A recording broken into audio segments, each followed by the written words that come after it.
What's your new mouth? This Three Beards Media podcast may contain mature themes and may not be suitable for all audiences.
Hey, welcome back to another episode of In the Sigh of the Storm, where we talk all things Cyclones. We're coming to you live from the Gravitate Co-working Studios.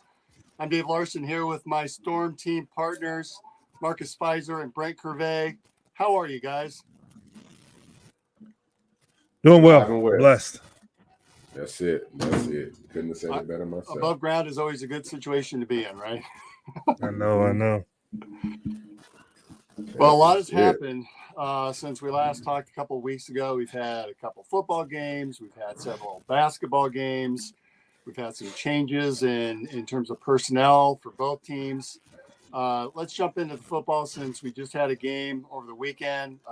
That was a big-time game, 7 o'clock game against Texas. I was fortunate enough to be there and witness it. You know, I hate to say when I was in college, but when I was in college, Texas, we never looked forward to playing them because it was just not going to be competitive. And since that time, though, we have played them. That's probably been one of the better teams that we played well against on a consistent basis, at least over the last 6, 7, 8 years. Brent, I know your teams had some very good success against Texas as well, played strong, played well against them.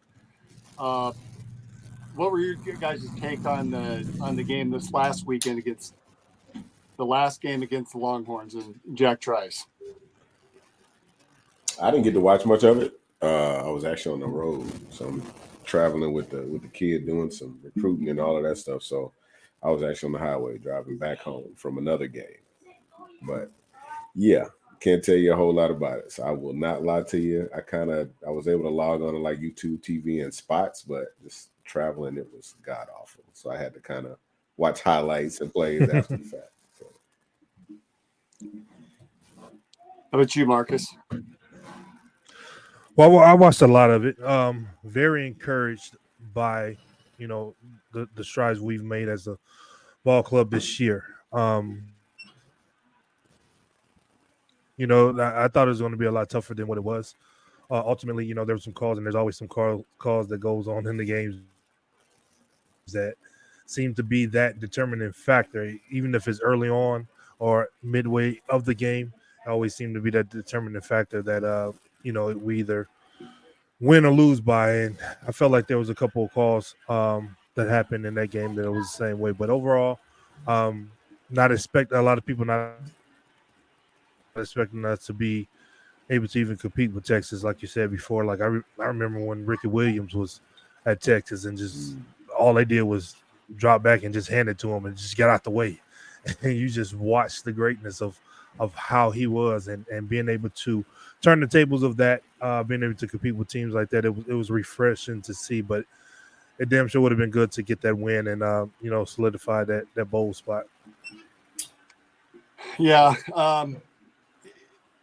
In a way, the program's come so much further under Matt Campbell, and I hate to call it a moral victory, but we played pretty well against a top 10 ranked team, and that defense that Texas has against the run, we probably would have had more success running up against a brick wall, because that's about what it was on Saturday. Passing game seemed to do much better. I wish times I'm sitting there thinking, let's go 5 out. Let's just pass because we're not getting anywhere with the run. Now, granted, because we kept trying to run up the gut, that opened up that little pass in either the third or fourth quarter, that pass to Easton Dean that scored for a touchdown. That was just a brilliant call at that particular time in the game. But again, hate to say there's a moral victory, but disappointing certainly. But we had our chances, and I like the upcoming game against Kansas State. I think it's going to be an equally tough game. We seem to play well on the road, and Kansas State's going to be. I think it's going to be another night game, another 7 o'clock kickoff. I'm looking forward to watching that game on Saturday. Yeah, I was just at the Kansas State game actually, and kind of seeing them in person. I think watching their offense kind of move the ball around against Kansas, we got a pretty solid shot because Kansas was, they were beating them pretty good the whole first half, maybe 1 through 3 quarters, 1 through 3, and then all of a sudden the fourth quarter, K-State make this big comeback, but K-State couldn't run the ball. So I feel very confident this upcoming week about, walking away with that one for sure. It'll be a struggle. We got to finish it out because K-State's kind of a late bloomer, so to speak. But I think we got a hell of a shot to win it there. So after watching K-State, Brent, where do you think we have the edge against Kansas State? I think we can run the ball against them. Their defense looked okay at times, but Kansas was able to run the ball and move it fairly consistently. I thought we did a pretty solid job, even though the refs were terrible when we played Kansas and kind of, holding their run game in check for the most part. So I think we'll be able to run the ball quite a bit, and I think they struggled a little bit in the secondary too. So right towards the end, but as long as we don't make mistakes, I think we give ourselves a hell of a chance. Well, and again, 9 yards rushing against Texas.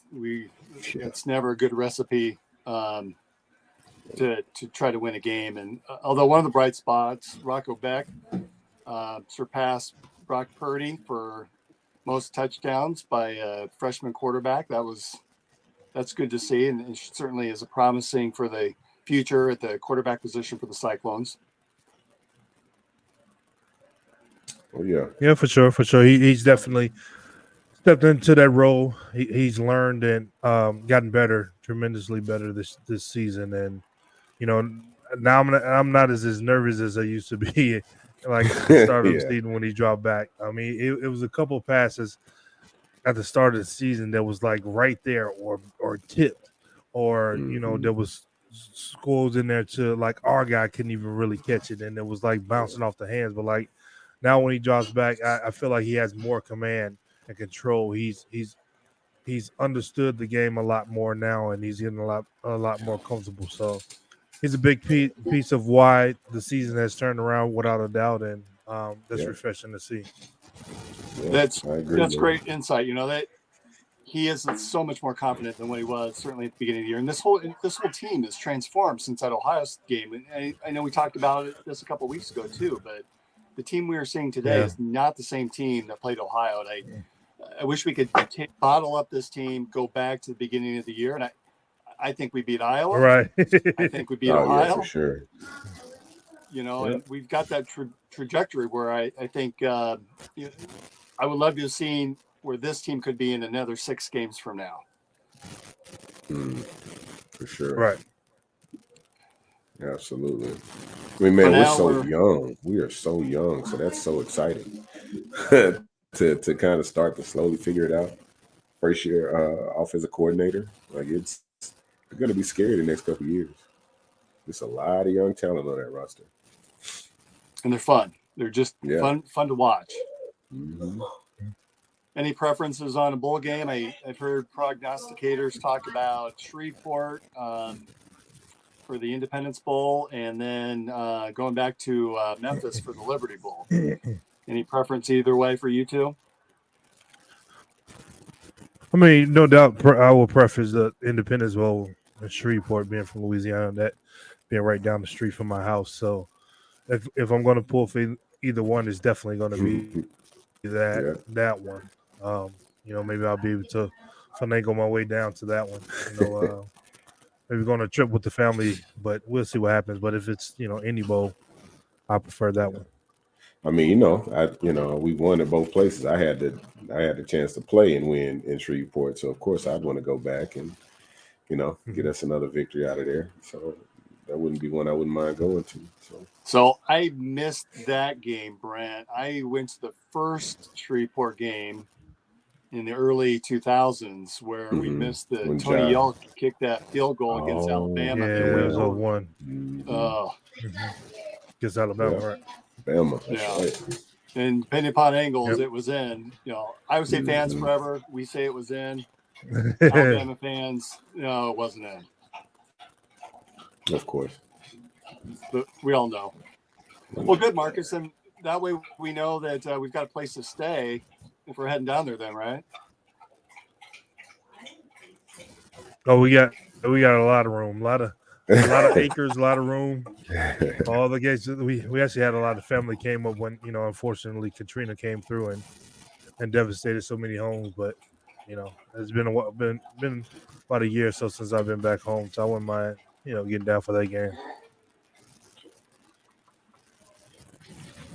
Did you all see Fiesta? What George Trice say Fiesta. On the comments? Fiesta or Insight? Oh yeah. Are either one of those in Arizona? I would take Fiesta, definitely. I don't think we're going there. Inside, I would definitely go back. But that one's called, I think that one has a different sponsor now. Oh, he said, yep. That's why. Like, he being as biased as I am. but if it's in Arizona, that's right down the street from me as well, so I'll be able to hop over to that one too. All right, so I'm hearing 2 locations. We've got a place to stay. That's good news. So Gravitate co-working, you heard the news there. We would have at least some less expensive overnight stays, as well as Revelton, depending upon which location we end up going to, right, guys? That's it. Hey, Brock Purdy, did you see him yesterday carve up? Absolutely. Carving up that defense. 333 yards, 21 for 25, I believe, completion percentage. Had a perfect QBR score. The first time, I think, in 25 years. Last to do it was Joe Montana and Steve Young in 1989. That was another impressive showing by Mr. Purdy. Yeah. You have a lot of, you don't want to call them haters, but they are haters on social media that, say a lot of different things. And, I just pretty much say, when they won 5 in a row, they're 5-0, then they lost 3 in a row. And they say, we don't know about. I'm like, this is his first full year. I mean, it is the National Football League, and, right? That bodies get sore, get tired, get injured, and all of that, and that really affect your play. So I said, I understand the. I guess he didn't really have to go through a rookie wall because he took the reins kind of late. So you could pretty much say that was his rookie wall, and he was trying to figure some things out, and it settled down. I guess 3 was enough for him, and it damn sure was enough for me. Him losing 3 in a row because I'm definitely rooting for the 49ers out here. But it's been refreshing to see him bounce back and to understand and handle what he's gone through. The injury that he had at the end of last season. It's kind of scary. So for him to come out this year and been having, a solid season, and then, that game was just, no pun intended, Purdy, but it was gorgeous. The game was gorgeous. No pun intended. Hey, Mark, you brought it, or Marcus, you brought up rookie wall. Tell us, when you were in the NBA, did you run across that your first year with the Bulls? Mm-hmm. Not as much as a lot of other people may have. We had a lot of rookies that I was drafted with, and the guys, like I said before, I think Freddie was on the team, Hoiberg. I think Freddie was like 25, 26. So we all were young, didn't know anything really about being professionals or playing basketball. So we just pretty much having fun, just trying to learn and carve that niche. So it wasn't like, I was playing 42 minutes or 45 minutes a game. It was a lot of rotating in and out. So, it could have been 20, 25 minutes, maybe 30 minutes, some games or whatever. So it wasn't that bad of a rookie season to where like I was a starter and playing 48, 45, 48 minutes a game. And by the time you got to the All-Star break, you were burned out. So, but I've heard a lot of people talk about it a lot, and I can imagine how it is in the NFL when people don't understand, like you have, linemen that are 350 that's running, sub 540s. Like that's a lot of mass moving really, really fast. Yeah. And then when you have, other players that's running just as fast and you climb into each other, that puts a toll on your body. Mm-hmm. So especially with the quarterback, everybody's trying to get to him from all kind of different angles. That's stressful enough by itself, without even taking a physical punishment. So I totally understood, maybe there was that point. Maybe it came at the right time. Now they're 5 and what are they, 5-3 or 6-3? Should be 6-3 after that win, right? They won 5 and then they lost 3. Then they won, 6-3. So 6-3. So they're peaking at the right time, and just understanding that, he's figuring some things out now, and them to be one of the ones that's winning it all for sure. That would be grand. But you hear the haters talk a little bit about the system quarterback piece, and doggone it, pretty much every quarterback's a system quarterback. You draft the guy that has traits that you're looking for, that can run the offense that you want to have run. Every quarterback out there is a system quarterback. That's football 101. Right? Yeah. I have to find someone that fits this scheme. Right. Like, that's what it's about. It's the whole purpose Well, the of challenge, drafting guys. I think at that high school and college level is you got different talent coming through, and you sort of have to adjust some of the personnel based upon, or adjust some of the schemes based upon the personnel that you're bringing in. At least in the pros, it comes and goes based upon whoever's the head coach, right? Yep. So I'll take a team that's what is he, 13-3 in the regular season at this point? Something pretty darn close to that. Yeah. I'll take that all day. I mean, that's the same debate they had with Richard Sherman, and with Richard Sherman being, he's a zone corner. He's not a man corner, but dude's a Hall of Famer. Yeah. He'll be a Hall of Famer. So it doesn't matter. Like, Right. That's why guys are drafted. Like, they're paid to play in spots. Not one guy can win an entire football game. So it doesn't matter. He's a hell of a facilitator. And Brock's been proving guys wrong left and right. It's so crazy, man. They need to go ahead and get on board. And the kid's he's got to figure it out, man. Slowly but surely. Yes, he does. Even if he has to throw it to a Hawkeye, but that's why I get on. another story. That's why I get on social media and I just say, listen, that's why we call y'all fans, because that's basically what it is. Like, That's all you don't get in your understand. Like there's different spots in this game that that's a lot more than just going out there and playing. Look how now all of a sudden everybody is, Russell Wilson is playing so great. He was terrible last year. He's washed up, and then they weren't doing good early, and then now something has switched and he's playing. Like, come on, I give a man time to figure it out and get better. Sometimes it works, sometimes it doesn't, but they're pros for a reason. They're pros on that level for a reason. And even if it's not the right spot or right team, you switch players and things like that. Look, Tyrese Halliburton was in Sacramento and now he's in Indiana. Yep. Look how that's worked out for him. And look at Sabonis.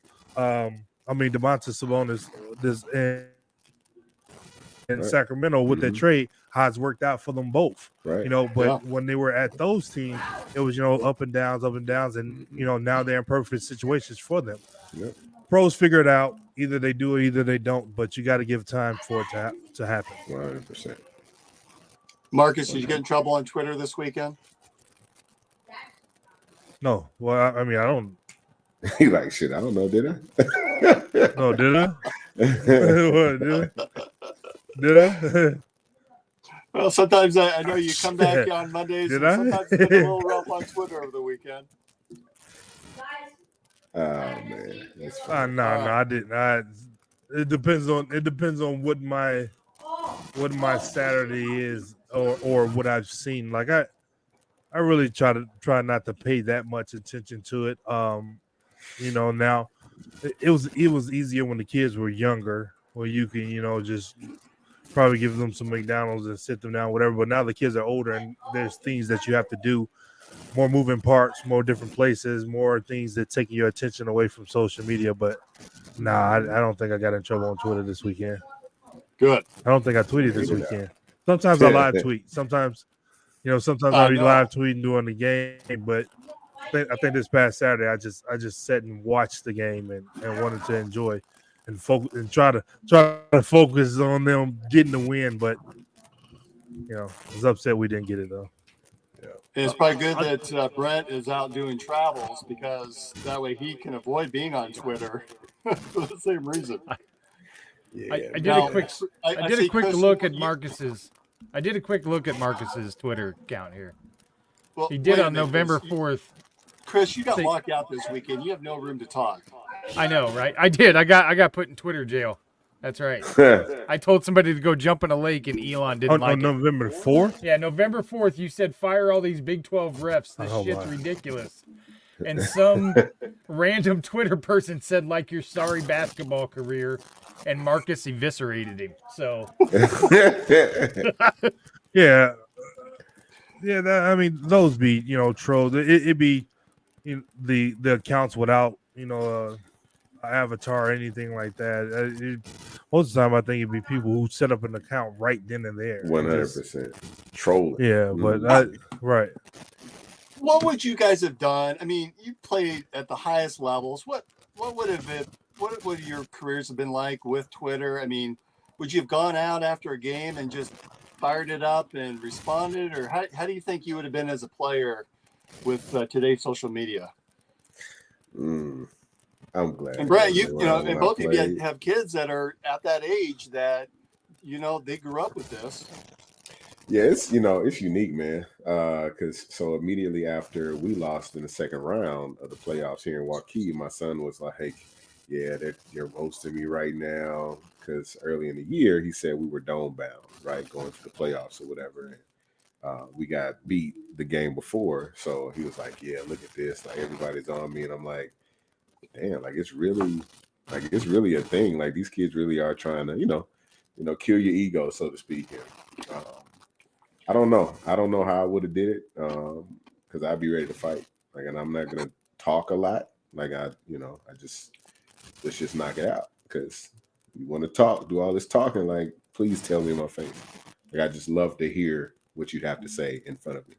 It'd be phenomenal. But I don't like scary people, man. I really totally dislike social media. If it wasn't for having jobs and really needing it, I probably wouldn't mess with it too much, to be honest. But I'm so glad it wasn't around, honestly. I mean, MySpace was jumping, but MySpace, you had to copy codes and put the right music on your wall and all of that stuff. So it wasn't worth it.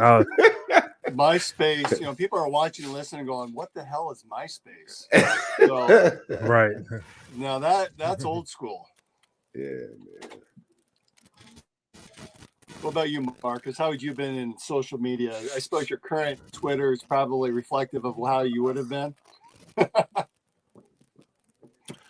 Well, I mean, like Brent said, I really don't know. I mean, I'm 45 years old now, and I'm an adult, and as much as I thought I was an adult 18, 19, 20 years old, it probably was a whole lot worse and would have been different then.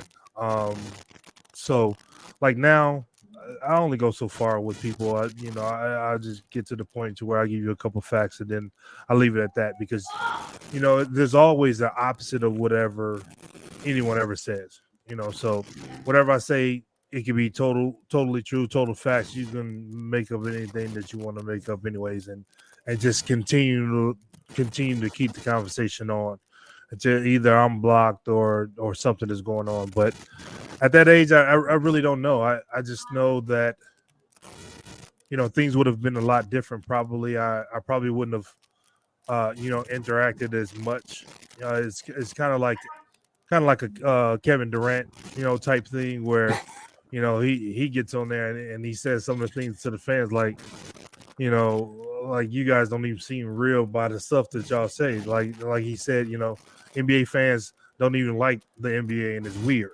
Like you just get on here just to comment about, but at the same time, you can't do what we do. So what is it really about? Are you upset about, you not having the talent, or you not being able to do what we do? I say all the time, or a lot of times to people that's always on LeBron, trolling LeBron. I'm like, if he was your father or your brother or your first cousin or something like that, you probably would be having a different tune right now. So, I mean, just be fans, let that be what it is, and just go about your business. But, everyone has an opinion nowadays, and they feel like they're entitled to voicing it and making it be in fact when it's, majority of the time is not a fact. Yeah. Well said. Well, we want to keep this conversation going, but let's first get a word from our sponsor, Revelton Distillery. At Revelton Distilling Company, everyone has become a part of the Revelton family. From the Taylors and their daughter who helped perfect their award-winning gins, to the team who installed Lucy, our 33-foot-tall custom-made still, right down to the local farms that provide our coveted corn, and even the cows on those farms who consume our mash byproduct. Want to see the farm to flask come to life? Now you can tour Lucy and find out where we take Iowa's harvest and transform it into our finest spirits. Choose between a 45-minute tour or find out even more by scheduling a VIP behind-the-scenes tour to get the taste of the full Revelton experience. You can visit them at 1400 West Clay Street in Osceola, Iowa, or find all of Revelton's award-winning spirits at any local grocery or spirits retailer.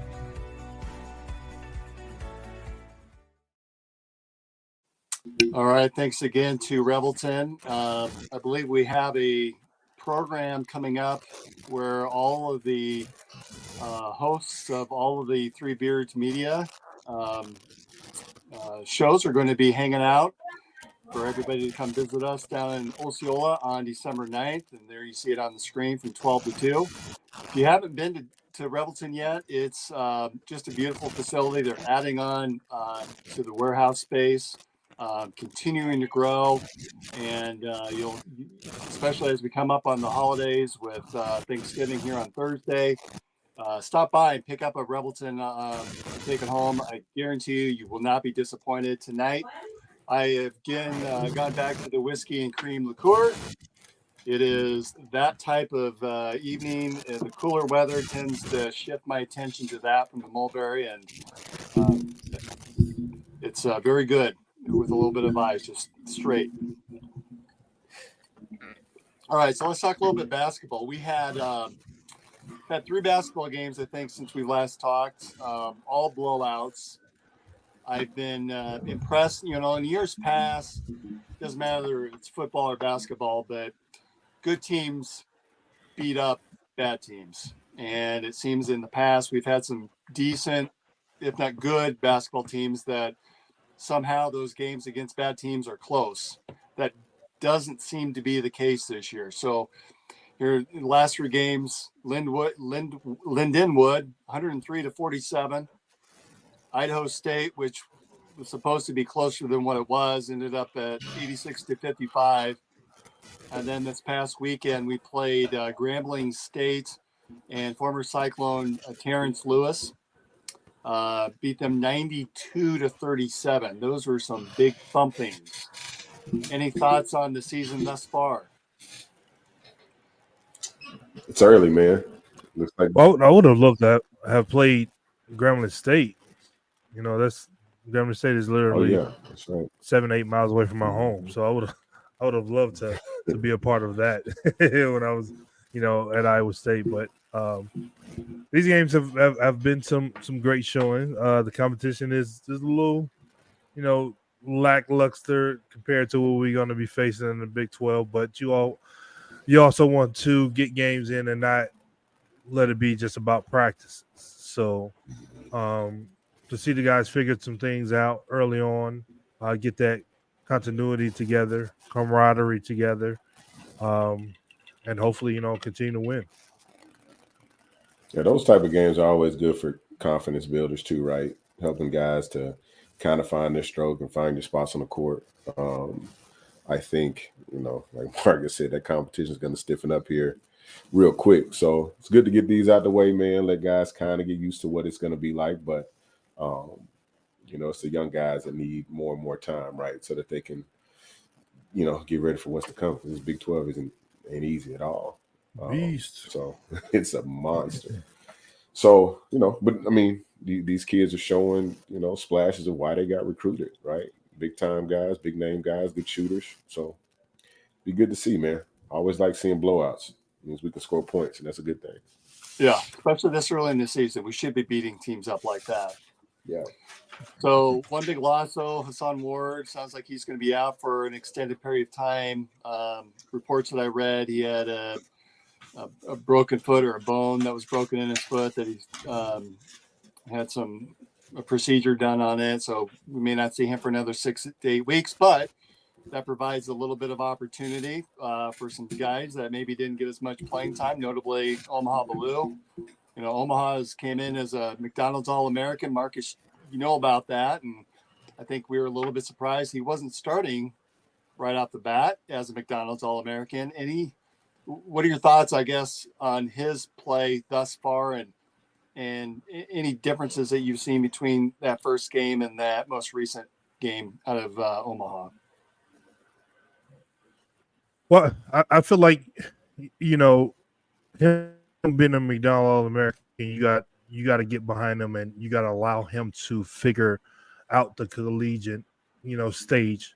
Let him make his mistakes on the court. Not, you're trying to figure out in practice, because it doesn't matter how much you're practicing against your peers, you're practicing against your, brothers and teammates, and, and all of that. It's a little bit different in the game. So when the referee's out there, crowd is out there, let him get out there and figure out and experience it for himself. I was totally shocked, being a McDonald's All-American, that he wasn't starting, but he's gotten out there. He showed some flashes. I didn't see the Grambling State game, but that kind of blowout, I'm glad I didn't, because I think we should have better competition than that. But I'm looking forward to him being the second McDonald's All-American, and I would say history.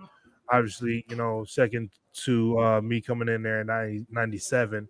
And just having a lot of, aspirations and, desires myself for him, playing pretty much the same position. He plays a 4, 3, 4, 5, whatever. I didn't play much of the small forward in college. It wasn't until I got to the pros with that. But, similar game, similar height, things like that. I'm just looking for him to, take control and be, that kind of player. The kind of player that, the committee felt like he was in high school to be a McDonald's All-American. So I'm very anxious. I'm definitely going to be biased with him about that. He's a big man, so I'm going to be biased with that. And so I'm just looking for these numbers to skyrocket, and because I feel like that's going to be the catalyst to change this team, this ball club, to being what we need them to be in the Big 12. Do you ever have an opportunity to interact with Omaha through the program and give him some unsolicited or solicited advice? And what would be some of the things that you would tell him? Do I ever have, or if I had? Yeah, because he probably would have signed. I can't remember the signing period that he announced that he was going to be coming to Iowa State, but did you have an opportunity to, whether at any of the tournaments that you would see him at through the high school circuit, or even on campus, have a chance to give him some help or some guidance? Well, I hadn't so far. I mean, I would absolutely love to have that opportunity to. I don't know if he's on social media. He could be. But for the most part now, I always sit back and watch, and try to observe, try to get like in that bigger brother coach's role, because I am a coach now, and just try to understand the different things that when that time permits, if it does permit, and it is welcomed, reach out and just speak on the things that I've learned about Iowa State in the past and the Big 12 and things like that, because I know having that kind of talent, what he can do. So it's early on. He didn't get much time before. Now we're going to see him a lot more, getting more time now. And so now I'll be able to not necessarily critique or pick apart his game, but again, I'm in that coach's role now, where as a kid, I probably wouldn't understand the critique and things like that the coaches do. But now being in that coach's role, now I understand where it was coming from. And now I'm in that role to, reach down and give some different advice and different things to help along the way. Like I said, if it's welcome. So I will absolutely love to, if I could work with them, show them a couple of things. It's probably going to have me with icing on my knees and my ankles by the night's fall, but I'll absolutely still love to get out there and work with them, show them a few things. And Brent, we know your passion has always been basketball as well. What does this say about the program when you've got a guy like Omaha Biliew that is your 7, 8, 9 guy on the bench, and there's no need to rush him in and put him in a starter's role? Does that say anything about the program? I mean, it does. It speaks volumes, man. I think it talks more to the strategy of Otts, right? It's like, hey, just because you were McDonald's All-American doesn't mean that you're guaranteed the starting job either. So I think, coaches have different ways of kind of pushing guys and getting them kind of step up and play a little bit harder, compete a little bit more, and so on and so forth. So I think it could be some of that too, trying to, give him a little extra nudge. Obviously, I don't know what's going on at practice or what have you, but just thinking about, I have these talks with my son now about being the guy in high school, and now you're just a guy when you get to college, right? So I think I might have a hair to do with it, but I think the way he's kind of, slowly ushering him in is starting to help build his confidence. Obviously, he's, playing a little bit better, and kind of watching him here in high school. He's a kid that needs to have some confidence before he goes into competition. You know what I mean? So he needs a little bit of that. Let me gain it, let me build it up, let me find my spots, and then, the monster kind of comes out, right? So I think the way he's working them in is phenomenal, and bringing them in at a slow pace, man. But Iowa State has done so well over the years in terms of basketball, and Otts has done a great job since he's got there. So, I think people are kind of sitting back watching and wondering why, but I think over time it'll kind of show the purpose of it all. So. Well, and the approach seems to be working. That first game, he had some foul troubles, which that's going to happen, any game, whether it's game 1 or game 55. And this last weekend, he had 14 points. He looked good. And it's not like they're running isolation for him. It's in the flow of the offense. And the whole team really seems to be involved right now, which is, it's fun to watch. This team it's fun. They're sharing the ball. They're running when they can. They're shooting the threes. They're kicking it out. They're penetrating, playing great defense still. That's a continuation from the last couple of years under Otts. It's really a fun team to watch. Sure. Yeah, all definitely right, playing the right way is very important. Hello? You hear me? Yeah, we hear you. Froze up a little bit there. Yeah, I was saying playing the right way is definitely important. Coach Oz definitely, coaches that way, has always been a stickler about that. And that's, encouraging to see, because, it's not about the right now success. It's the building for the time that means the most, the conference, getting ready for the NCAA tournament, building that momentum to be a strong team when it comes to that. And we've always been those type teams where once we got to that time of play, they knew we were about business, or you're going to come and get an L, or it's going to be a tough W for you to get if you happen to win. So that's encouraging to know. But again, I'm always going to be biased with, my youngster. That's a big man, and him being a McDonald All-American. I'm definitely looking to see him make strides and leaps and bounds sooner than later. I'm hoping 100%. Right. Got to. Well, again, they're taking a very good approach, and I think you made a good point, both of you. Let's get the confidence gone, and then let's see where things shake out with the Big 12 conference. That is the toughest conference in the country. We have to realize that. And so you got to get your team ready to go through the grind. we it's realize grind, right? Every game, 100%. You can't take a night off. We realize 12. You just can't. Yep. All right, so we're approaching the Thanksgiving holiday. Just a reminder to everybody, Sunday afternoon at 2:00 is the duel against Iowa, the wrestling duel. Let's make sure we're watching that. That's on the big channel, ESPN. But in the meantime, Thanksgiving, what's on your plate? What makes for a good Thanksgiving? What's the one thing you have to have as a part of your meal to make it Thanksgiving? Cornbread dressing. I gotta have that cornbread dressing. So that's a Southern staple. You know what I'm saying? Yeah, gotta have it. Gotta have it. Can I stop and get some at your shop? No, I won't be there. Okay. No, it's not for public consumption. That's at the house, man. We don't. It's a secret recipe. Yeah. That's passed down years and years. No, it's it definitely won't be at the shop. I can promise you that. Just dinner rolls. Just dinner rolls at the shop. That's it. But I gotta have at least my dressing, man. Well, the one thing I gotta have some cranberry sauce. I know. Oh yeah. I know I get a lot of flack about people like cranberry sauce. I'm like, I love. So you like the fresh? You like the fresh? You like the cranberries? I pretty much put it on everything. You like the berries, or you like the can, like the gel? The can gel. I hadn't really had the berries. I see the people some of the people had the ones with the berries in it. We barely have watermelons. Yeah, I hadn't seen that. Who said? Denny Ryan said, and cinnamon rolls as well. Oh, yeah. We doing cinnamon rolls and dinner rolls, man, at the Kolache shop. But Cinnamon that's roll. about it.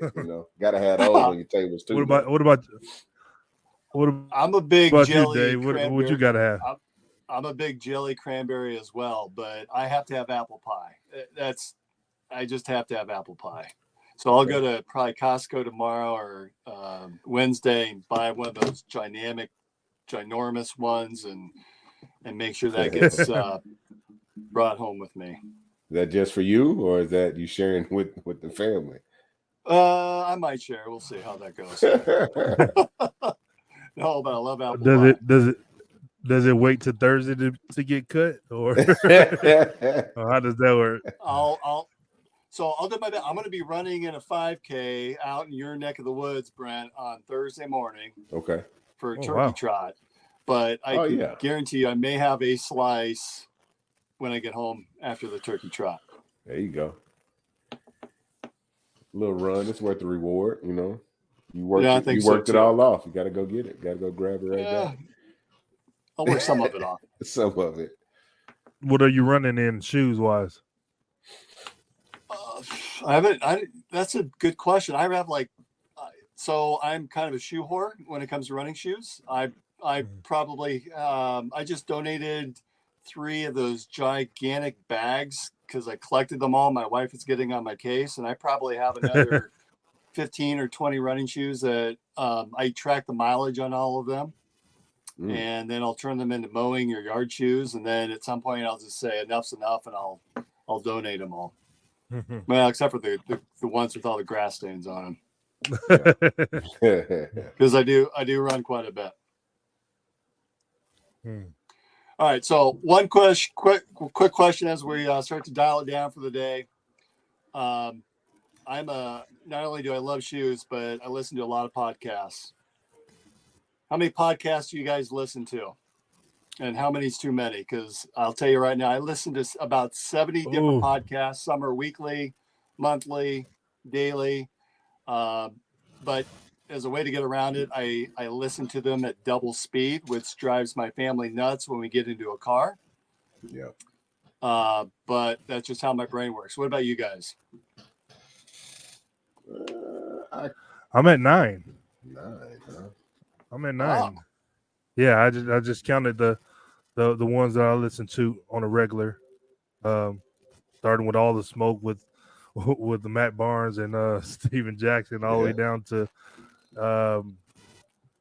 what's this on the No Jumper podcast. So I'm at No jump. about 8 or 9 that I listen to. Once I'm in the gym. Sometimes I got to get off the podcast when I'm in the gym because I'm listening to the podcast too much, and then I got to just switch over to listening to music. But when I'm warming up on the treadmill, that's when I'm pretty much listening to podcasts, and then I switch from there. Yeah, so I got 9 that's in a steady rotation. There you go. A couple suggestions down here that I'm not gonna mess with. I don't think. I like old Nightcap with old Unc and Ocho. I don't know if you watched that one, but Martin. Oh yeah. That one funny as hell. But That one is funny. I mean, man, I think I'm at like 7 or 8. I'm like you though, Dave. When I'm reading my books, my audio books, I got it on like 2 speed. So it's like what is he saying? I was like, I feel like I'm reading it because I'm slowing it down in my mind and like reading the words in my mind while he's talking so that I can grasp what he's saying. So I prefer it that way. But yeah, I'm about 7 or 8. You listening to it on what you say 2.2 times the 2.0. speed or 2.0 double speed. Yeah. Double speed. I'm anywhere between 1.5 and 2. Yeah. Got a couple of meditation apps that go a little bit faster than what it should when it's still on. I'm like, hold on. Like last time that took me 11 minutes. Now I'm done in 5.5. I'm still on the treadmill. Like, okay, I got to switch it back. But yeah. That didn't get you quite as calm as you had hoped to be, huh? Right. My focus. I'm trying to get my breathing right. Got my eyes closed, holding on to the treadmill. It's like, then the bell ring. I'm like, there's no way. All right, guys. It goes over that fast, and I got to switch it back for that. Happy Thanksgiving to you and your families. Appreciate spending time with you today. As a reminder to everybody, we do have that upcoming event at Rebelton on December 2nd, where you get a chance to meet all of the hosts of the Three Beards Media podcasts. December 9th, right? What's that? Is it the 9th or the 2nd? That is the 9th. I'm sorry. Okay. Yeah, just making sure. Right, Chris? 9th. If not, someone will correct us in the comments. Yeah. But it is the 9th.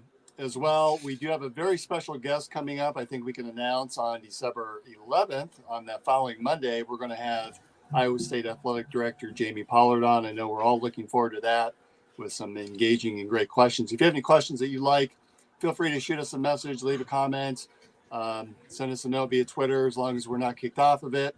And happy Thanksgiving to everyone. Spend some time with your family, relax, and enjoy all the football games and basketball games that are coming up. The Cyclones are playing in a tournament in Orlando, Florida. They play Thursday, Friday, and on Sunday. That's it. We'll see you next week for another edition of In the Side of the Storm. That's it.